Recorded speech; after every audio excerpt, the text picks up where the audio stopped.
जगतगुरु शंकराचार्य स्वामी अविमुक्तेश्वरानंद सरस्वती के द्वारा गौ सांसद का गठन किया गया है, जिसे लेकर मंगलवार को जबलपुर शहर में पत्रकार वार्ता का आयोजन किया गया। इस मौके पर बताया गया कि गौ सांसद नियुक्त करने का प्रमुख उद्देश्य गौ माता को राष्ट्र माता की प्रतिष्ठा दिलाना और गौ की रक्षा और सुरक्षा के लिए कार्य करना है। गौ सांसद पूरे भारत उन सभी को यह दायित्व दिया गया है कि आप गौ माता के लिए समाज को जागृत करिए। साथ ही हमारी समाज में गौ सेवा कर रहे हैं उनको गौ विधायकों के रूप में जाना जाए, पार्षदों के रूप में जाना जाए, गौ सरपंचों के रूप में जाना जाए। आज हम सभी गौ संसद के रूप में जो जबलपुर महानगर में मुझे गौ सांसद के रूप में चुना गया है, परम पूज्य शंकराचार्य भगवान श्री विमुक्तेश्वरानंद सरस्वती जी की जो दिल्ली में 5 दिवसीय गौ संसद थी, उस गौ संसद का यही उद्देश्य है कि गौ माता को राष्ट्र माता के रूप में भारत में स्थापित किया जाए। क्योंकि गौ हमारी धार्मिक संस्कृति और आस्था का प्रतीक है। गौ के बिना भारत की परिकल्पना तो नहीं हो सकती है। गौ है इसलिए भारतवर्ष है।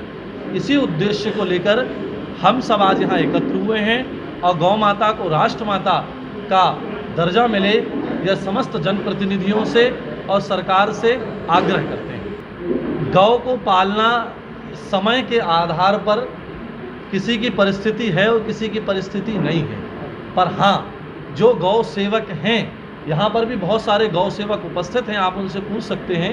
उन्होंने अपने स्वयं के स्थान को छोटा करके गौ माता के लिए स्थान निर्धारित किया है और गौ सेवा कर रहे हैं। तो ये तो अपनी अपनी दृष्टि का भाव है कि आपने प्रश्न किया, बहुत अच्छी बात है। पर मेरे नज़रिए में जितने भी गौ भक्त हैं वो अपने घर में गौ तो पालते हैं और गौ की सेवा भी कर रहे हैं, इसमें किसी प्रकार का कोई संदेह नहीं। जितने यहाँ गौ भक्त हैं सभी के पास में गाय हैं, तभी वो लोग यहाँ पे उपस्थित हैं। और इस बात का विशेष ध्यान भी रखा जा रहा है कि जो गौ के लिए समर्पित है वही यहाँ उपस्थित भी है। जो गौ के लिए समय नहीं निकाल सकता वो हमारे किसी काम का नहीं।